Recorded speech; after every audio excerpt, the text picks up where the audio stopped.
Bismillahirrahmanirrahim. Okay, students, today we are going to make a critical appreciation of the 7 Ages of Man. A speech from As You Like It, one of the most hilarious comedies that was written by William Shakespeare. And this speech is one of the most famous speeches of the world. And in this play, this speech was uttered by Yak, who was a man of a philosophical temperament. And Yak actually looks at this world from the point of view of a stage. So this is also a very important thing to understand, that the time in which Shakespeare was writing was the time when stage was the most important recreation or entertainment of that time, and people loved to visit these theaters to learn and to get motivation and inspiration and understand their own history from these plays.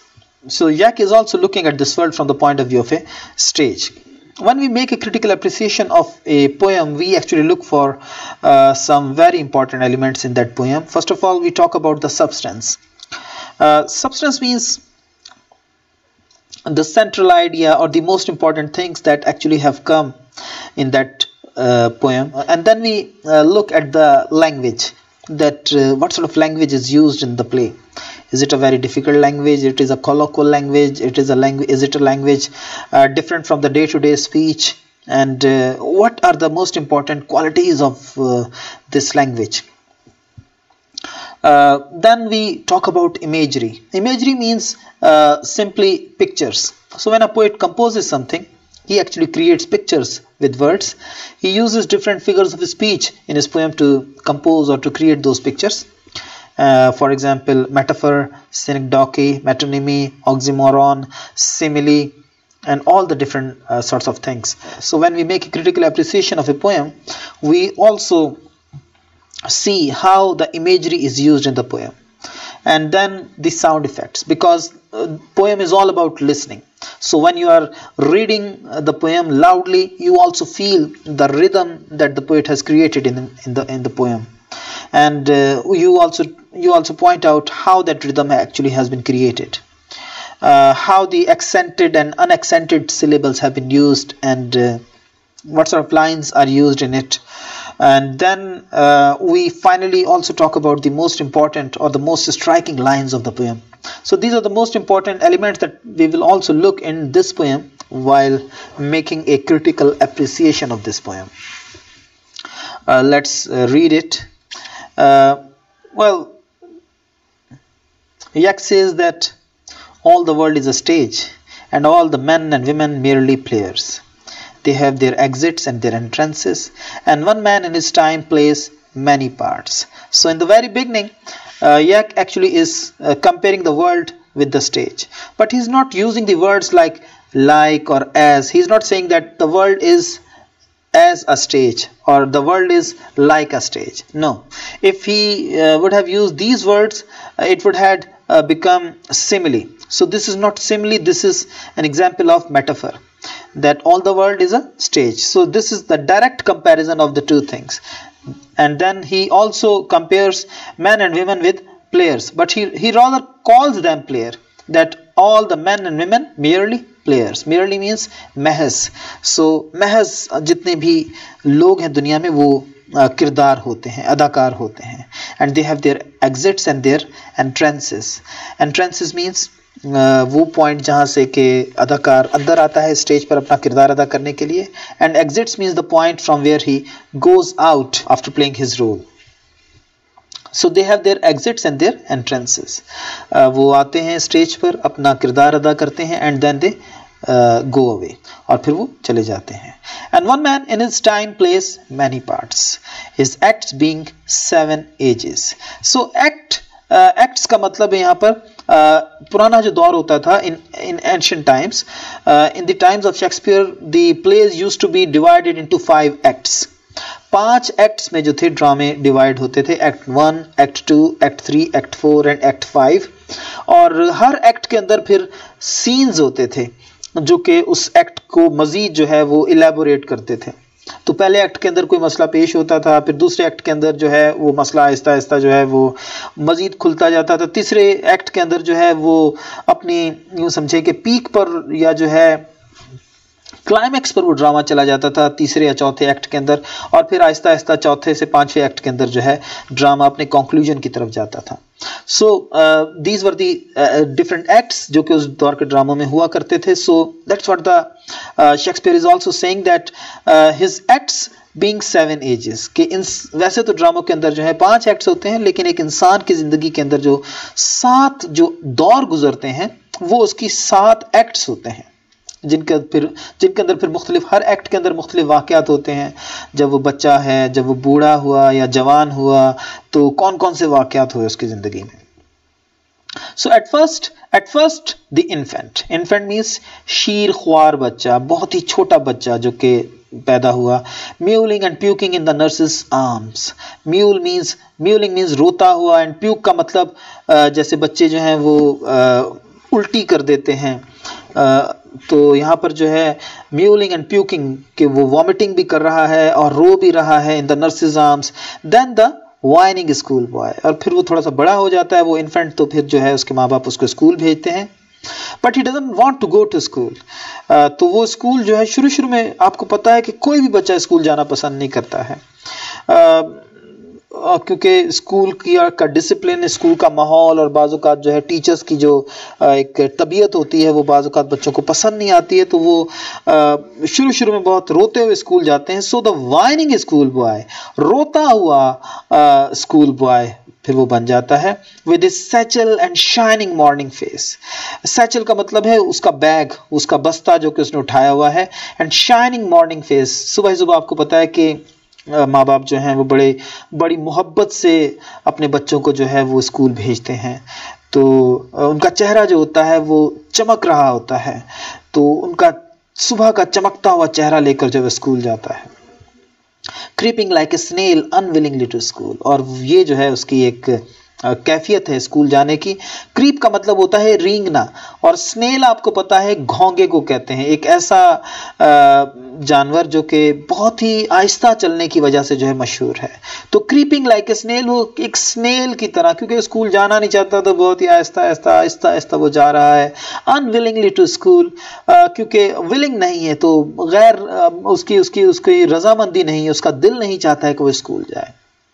So creeping like snail. अब देखिए creeping like snail, अब अगर वो straight way बच्चे को कहता था कि द चाइल्ड इज स्नेल तो फिर ये मेटाफर हो जाता, लेकिन अब ये जो है उसने कहा कि the child is creeping like snail, तो लाइक का जो वर्ड आ गया तो इसने इसको सिमिली बना दिया।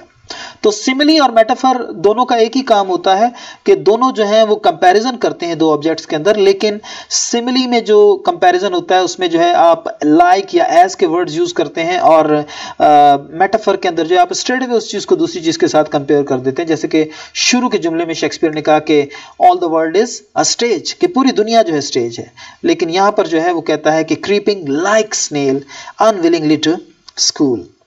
And then the lover sighing like furnace with a woeful ballad made to his mistress eyebrow.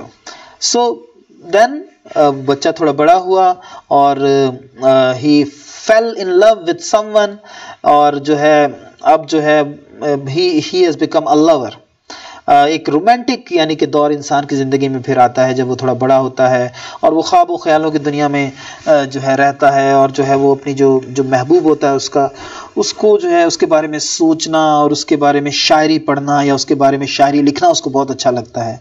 So and then the lover sighing like furnace, और वो आहें भरता है जैसे कि भट्टी में आग जब जल रही होती है। फर्नेस कहते हैं भट्टी को, तो लोहार की जो भट्टी होती है उसमें आग के जलने की खास आवाज होती है, तो वैसे ही उसके सीने से भी आहें निकलती हैं। With a woeful ballad, ballad का मतलब है कोई भी मोहब्बत भरा नगमा। वैसे तो बैलेड कहते हैं कोई ऐसी नज़म जिसके अंदर कोई कहानी बयान की गई हो, लेकिन यहाँ पर जो है विद अ वोफुल मीन्स गम से भरा हुआ नगमा या शायरी। Made to his mistress eyebrow, जो कि उसका महबूब है, उसकी आईब्रो, उसकी तारीफ में उसने जो है वो शायरी की है। देन अ सोल्जर, तो जनाब ये जो लवर का एक तीसरा फेज होता है, ये गुजरता है ख्वाब ख्यालों की दुनिया से, रोमांटिक एक वर्ल्ड से इंसान जो है बाहर आता है और उसे पता चलता है कि ज़िंदगी जो है वो बहुत ही ज़्यादा जो है तल्ख हकीकतों से भरी हुई है और मुझे इस दुनिया के अंदर जो है मेहनत करनी है और अपना मुकाम बनाना है, तो तब कहीं जाकर जो है मैं कोई इज्जत या कोई मर्तबा जो इस दुनिया के अंदर हासिल कर सकता हूं, तो वो फिर जो है एक सोल्जर बन जाता है। तो उस दौर के अंदर ज्यादातर लोग जो थे वो इस चौथी स्टेज के अंदर आकर सोल्जर बनते थे, तो इस वजह से शेक्सपियर उनको सोल्जर कह रहा है। वरना हर वो आदमी जो कि किसी ना किसी पेशे को इख्तियार करता है और उस पेशे के अंदर फिर जो है वो एक्सीलेंस हासिल करने की कोशिश करता है, तो वो एक सोल्जर ही है अपने उस पर्टिकुलर प्रोफेशन का। तो then a soldier full of strange oaths and bearded like the pard। तो full of strange oaths का मतलब क्या है कि अब वो जो है उसने अपने साथ अहद किए हुए हैं। तो oaths का मतलब है अहद, एक कमिटमेंट के साथ जो है वो जिंदगी गुजारता है यहाँ पर।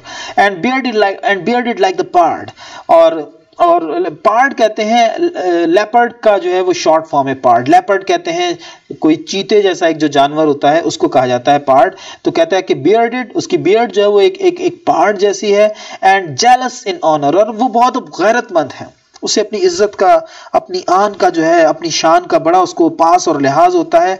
लिहाजा वो किसी की बात सुनने को तैयार नहीं है, और वो यूं समझें कि sudden and quick in quarrel, लड़ने भिड़ने पर जो है वो हमेशा तैयार रहता है, और जो है अपनी इज्जत की खातिर वो किसी भी हद तक जा सकता है। सीकिंग द बबल रेपुटेशन, एक आर्जी शोहरत के लिए जो है अब वो जो है वो, यानी कि यहाँ पर जो है क्योंकि इज्जत, नाम, मर्तबा, मुकाम और जो है दुनिया की जो दूसरी चीजें हैं वो ही उसके लिए जो है इंपॉर्टेंट बन जाती हैं। तो seeking the bubble reputation, bubble से मुराद ये कि जो बुलबुला पानी का होता है वो बहुत ही थोड़ी देर तक पानी पर तैरता रहता है और फिर वो फूट जाता है।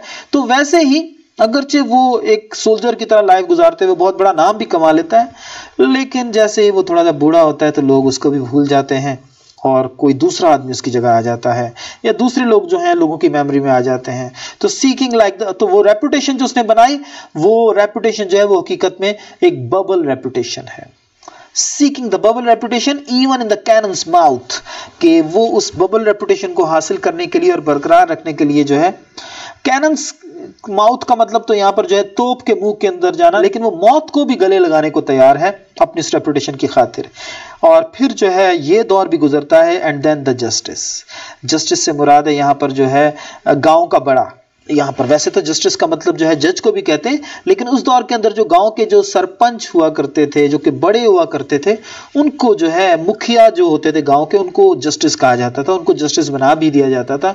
तो अब उसने भी जो है वो एक सोल्जर की एज से गुजरा और जिंदगी का तजर्बा उसने हासिल किया और जो है बहुत मेहनत की, बड़ा नाम कमाया, और अब उसके पास बहुत सारा तजर्बा है। तो now he is acting like a justice, अब जो है वो जजमेंट्स दे सकता है in fair round belly with good capon lined, कि अब जो है उसकी थोड़ी सी तौंद, उसका पेट जो है वो निकलना शुरू हो गया है। And with good capon lined, के कैपोन का मतलब होता है कोई भी मुर्गा वगैरह, तो चिकन, तो वो जो है उनको खा कर शायद जो है वो बता रहा है शायर के he has got a round belly now with eyes severe and beard of formal cut, और अब वो बहुत ज्यादा संजीदा भी हो गया है पहले से ज्यादा, क्योंकि जिंदगी की हार्श रियलिटीज के बाद जब आप और आगे बढ़ते हैं तो यू रियलाइज कि life is a very difficult task and one has to be very serious to lead life in a proper वे।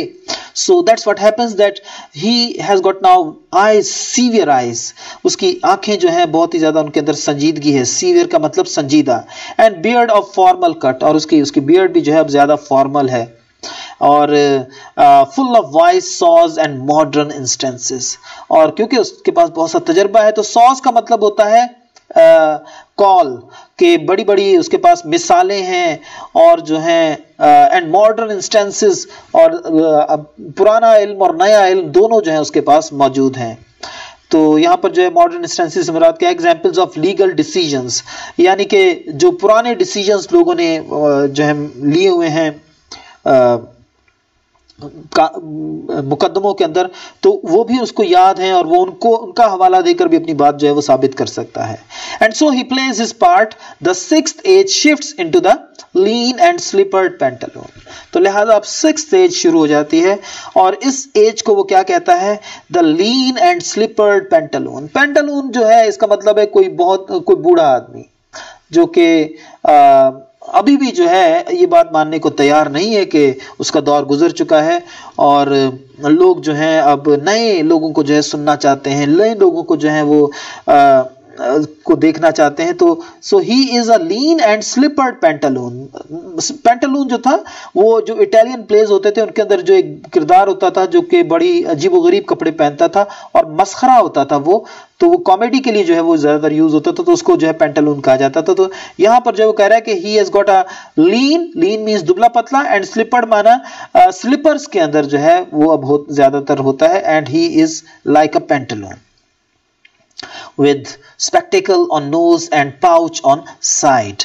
उसकी आंख के ऊपर जो है वो स्पेक्टिकल है, और एक छोटा सा बैग भी अब उसके पास होता है जिसके अंदर जैसा कि बूढ़े लोग जो हैं अमूमन रखते हैं कि वो उसमें अपनी दवाइयाँ भी रखते हैं, अपना चश्मा रख लेते हैं, कुछ पुराने डॉक्यूमेंट्स उन्होंने रखे हुए होते हैं और कुछ चीज़ें जो कि वो समझते हैं कि उनके पास होनी चाहिए। So he has got a pouch on side as well.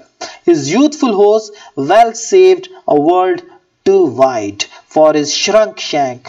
तो वो कह रहा है कि उसकी जो यूथफुल होज है जो कि उसने बहुत ही अच्छे तरीके से इस्तेमाल की, और वो होश से मुराद उसकी पैंट या पतलून वगैरह, तो वो पतलून जो कि जवानी की उसकी पतलून थी वो उसको अभी भी यूज करता है क्योंकि वो वेल सेव्ड है, अभी तक उसने संभाल कर रखी हुई है। और लेकिन ये एक ऐसी दुनिया है, उसकी जो पतलून है जो कि उसकी पतली पतली टांगों के लिए बहुत बड़ी है। अ वर्ल्ड टू वाइड, एक ऐसी दुनिया जो कि बहुत बड़ी है। For is shrunk shank, shank कहते हैं टांगों को, तो उसकी पतली टांगों के लिए श्रंक जो है आपको पता है कि श्रिंक की थर्ड फॉर्म है। श्रिंक का मतलब सुकड़ जाना, तो यहाँ पर जो है यही मुराद हुआ कि श्रंक शैंक। और देखें कि यहाँ पर जो है पतलून को किससे जो है कंपेयर किया जा रहा है, अ वर्ल्ड टू वाइड। तो this is also a sort of a sort of metaphor, ये भी एक metaphor है। For his shrunk shank and his big manly voice turning again toward childish treble pipes, और अब उसकी आवाज जो कि जवानी में बड़ा उसके अंदर जो था एक दमखम होता था, it is now turning again towards childish travel, वो जो है अब उस बारीक होती जा रही है। जैसे कि हम बाज़-औक़ात बूढ़े जो हैं जब बूढ़े होते हैं तो उनकी आवाज़ के अंदर भी वो यानी कि दमखम नहीं रहता है जो कि जवानी में होता है। So it is turning again toward childish treble. Treble जो है बहुत ही ऊंचा सुर होता है जिसमें जो गाने वाला जो होता है उसकी आवाज बहुत ही बारीक हो जाती है। तो कहता है कि it has now turned into childish treble, pipes and whistles in his sound, और उसके बोलने में जो है ऐसा लगता है कि सीटियां और पाइप्स तो वैसे बांसुरी को कहते हैं कि उस जैसी आवाज जो उसकी हो जाती है। एनीवे वो उसको कंपेयर कर रहा है कि उसकी आवाज जो है वो भी उसके बूढ़ा होने के साथ साथ जो है वो तब्दील होती जाती है और पतली और बारीक होना शुरू हो जाती है। So last scene of all, और फिर जो है 7वीं स्टेज आती है, last scene of all that ends this strange eventful history, जो कि इस वाकयात से भरपूर जो है तारीख को जो है फिर वो ख़त्म करता है। ये सीन जो है आखिरी scene, that ends this strange eventful means वाकयात से भरपूर तारीख। इट इज सेकंड चाइल्डिशनेस, तो आखिरी जो है वो वक्त क्या है, जिसे आप कह सकते हैं कि एक्सट्रीम ओल्ड एज, जिसे उर्दू में पीरे फरतूत भी कहते हैं। बहुत ही ज़्यादा यानी कि जो है बुढ़ापे की हालत जिसमें लोग जो हैं अपनी अकल का, अपने जहन का इस्तेमाल जो है वो खो बैठते हैं और अजीब व गरीब बातें करना शुरू कर देते हैं। और what sort of stage this is? It is second childishness and mere oblivion, और फिर वो भूल जाता है कि वो कैसे दुनिया में आया और किन अदवार से गुजरा और कौन कौन से काम वो कर चुका है या किए उसने। तो it is a मियर oblivion. Oblivion का मतलब होता है हालत फरामोशी, फरामोशी की हालत। तो अब जो है वो सांस टीथ, सांस आईज, सांस टेस्ट, सांस एवरीथिंग, कि न तो उसके पास दांत होते हैं, दांत भी उसके गिर जाते हैं, आंखें भी उसकी जो हैं वो उनमें देखने की सकत जो है ख़त्म हो जाती है, और सांस टेस्ट, और उसको जो कुछ भी खाता है उसको उसका टेस्ट भी नहीं आता है। सांस का मतलब होता है विदाउट एवरीथिंग, हर चीज़ के बगैर जो है। So this is the stage when he simply is looking for another world, जब वो जो है एक नई दुनिया में, एक नई जिंदगी के अंदर जो है वो दाखिल होगा मौत के बाद, और फिर जो है दोबारा से जो है उसको जिंदगी मिल जाएगी।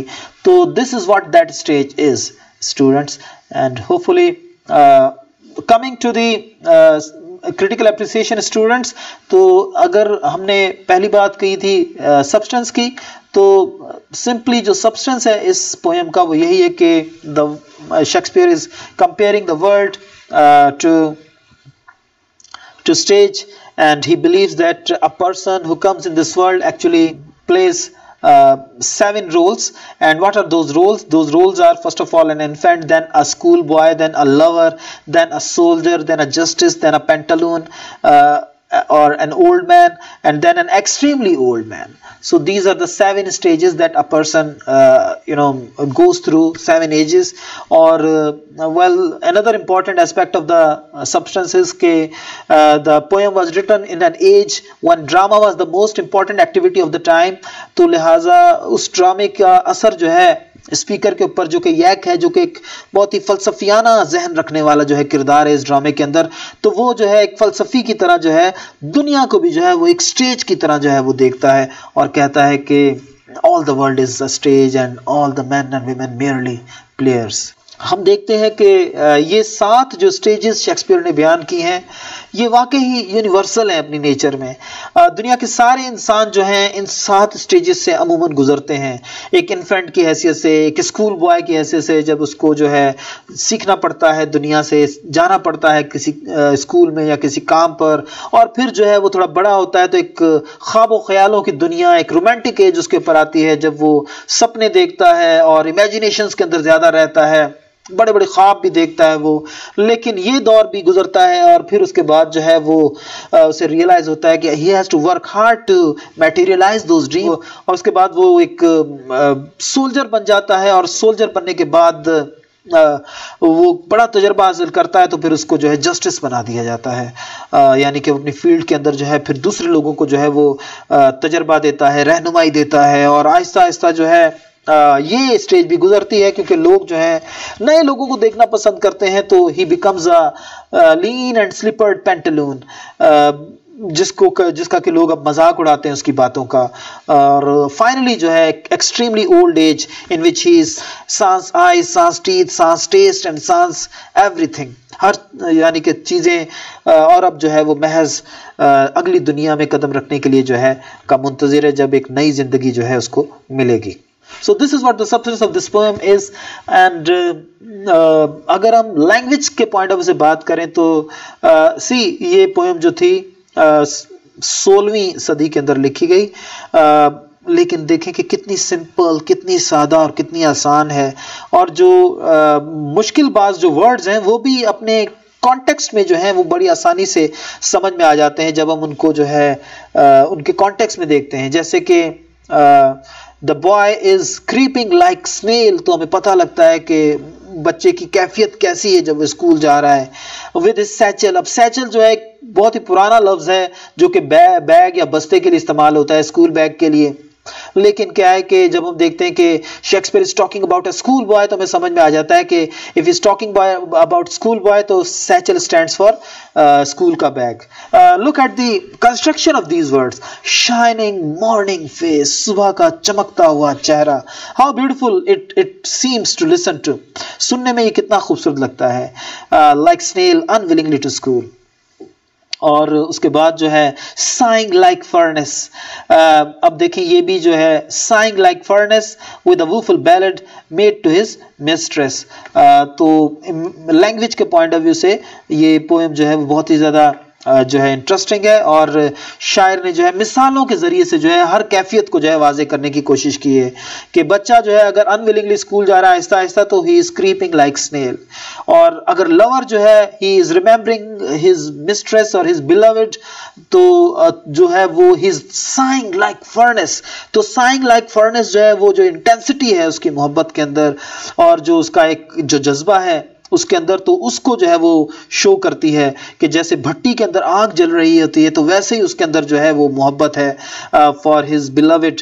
और उसके बाद जो है वो जो सोल्जर है उसकी कैफियत को भी कितने जबरदस्त वर्ड्स के साथ जो है वाजे किया गया है कि now he is soldier and he is full of strange oaths and he is jealous in honour and sudden and quick in quarrel, लड़ने मरने को तैयार है और अपनी अपनी रेपुटेशन के लिए, अपनी नाम, अपनी इज्जत के लिए जो वो किसी भी हद तक जा सकता है। Seeking the bubble reputation even in the cannons mouth, के वो जो है मौत के मुंह में भी जाने को तैयार है। जैसा कि यहाँ पर कैनन्स का माउथ के सामने अगर आप खड़े होंगे तो जाहिर सी बात है कि तोप के सामने खड़े होंगे तो मौत ही आपका जो मुकद्दर है, लेकिन उसको इस चीज की परवाह नहीं है।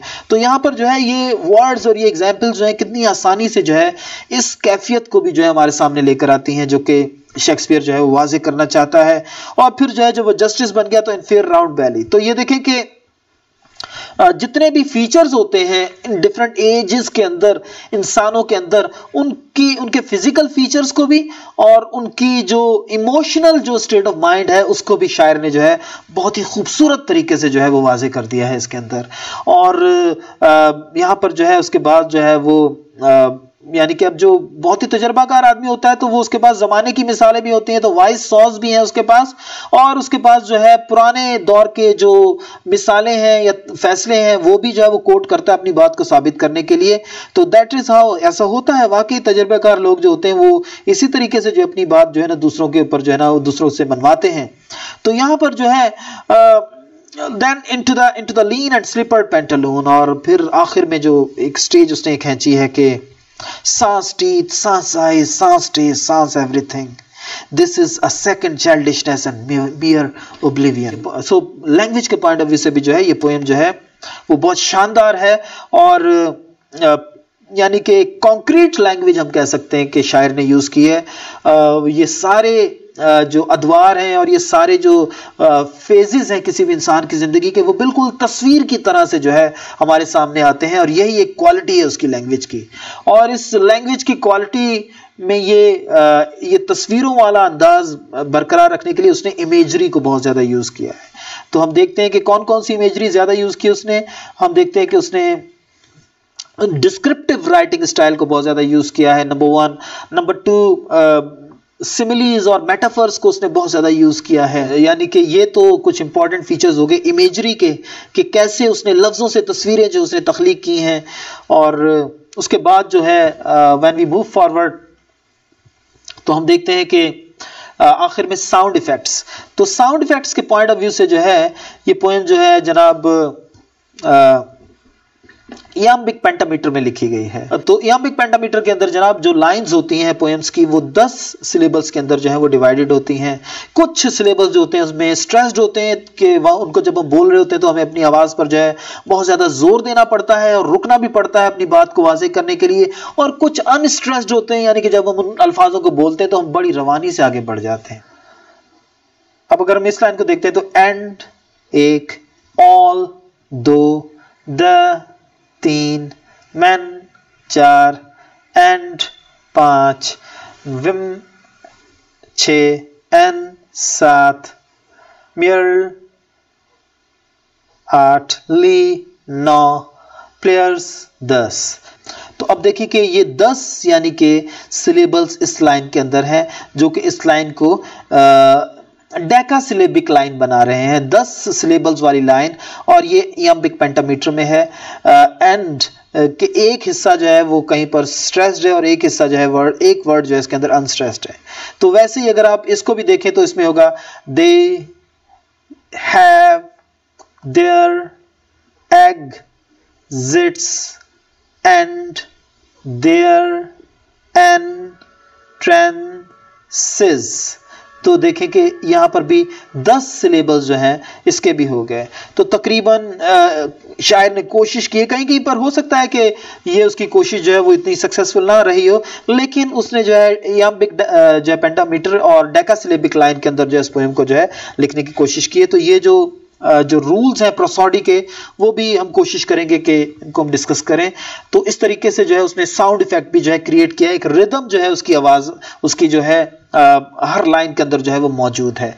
तो साउंड इफेक्ट्स जो है, और साउंड इफेक्ट्स में हम ये भी कह सकते हैं कि जब हम इस पोएम को पढ़ते हैं तो हमें लगता है कि हम शायरी नहीं पढ़ रहे बल्कि हम जो है किसी फलसफी को जो है बहुत ही फ्लो में बात करता हुआ जो है सुन रहे हैं। और क्योंकि यैक जो था एक फलसफी ही था, तो उस फलसफी की जो है, क्योंकि यैक जो था एक फलसफियाना तबीयत रखने वाला ही किरदार था इस ड्रामे के अंदर, तो लिहाजा उसको जो लफ्ज़ दिए हैं शेक्सपियर ने अपने ख्यालात के इजहार के लिए, वो बिल्कुल उसकी शख्सियत से मैच करते हैं, जिस किस्म की उसकी शख्सियत है। जैसे कोई फलसफी जो है वो बहुत ही ज़्यादा ख्यालात में डूबा हुआ है और दुनिया के बारे में सोच रहा है और कह रहा है कि all the world is a stage and all the main and women merely players. They have their exits and their entrances, and one man in his time plays many parts. Is that being 7 ages? तो ये तो जनाब हमने कुछ बात कर ली sound effects के हवाले से। और अब अगर हम जो है मोस्ट स्ट्राइकिंग लाइंस की तरफ आएँ तो देखें कि ये जो पहली 2 लाइनें हैं वो बहुत ही ज़्यादा जो है दुनिया में फेमस हैं और अक्सर लोग जो हैं उनको दोहराते हैं जब वो दुनिया के बारे में बात करते हैं कि all the world is a stage and all the main and women merely players. तो यकीनन जनाब हम सब लोग जो हैं अदाकार ही हैं और मुख्तलिफ़ किस्म के जो है हमें रोल्स दुनिया में निभाने को मिलते हैं। और आपको मालूम है कि दुनिया उन्हीं अदाकारों की मूवीज़ को ज़्यादा अच्छे तरीके से देखती है जिनके पास जो है कुछ चार्म है, कोई कैरिज्मा है, जो कि अपना रोल बहुत ही शानदार तरीके से और दूसरों से हटकर जो है निभाते हैं। हर अदाकार की मूवी जो है लोग नहीं देखते हैं। तो अगर आप दुनिया को इस नज़र से भी देखें और अपने आप को एक प्लेयर की हैसियत से, एक अदाकार की हैसियत से भी देखें और दुनिया को एक स्टेज की नज़र से देखें, तो आपको अपना किरदार जो है वो बहुत ही खूबसूरती से निभाना है ताकि जो है आपका जो डायरेक्टर है वो आपसे खुश हो और आपको आगे चलकर को जो है कोई और दूसरा बड़ा किरदार जो है दे सके, ये रियलाइज करते हुए कि आप इस छोटे मोटे किरदार के काबिल नहीं है बल्कि आपको कोई बहुत बड़ा किरदार मिलना चाहिए। Thank you so nice of you. We will come back with another poem in our next segment. Thank you.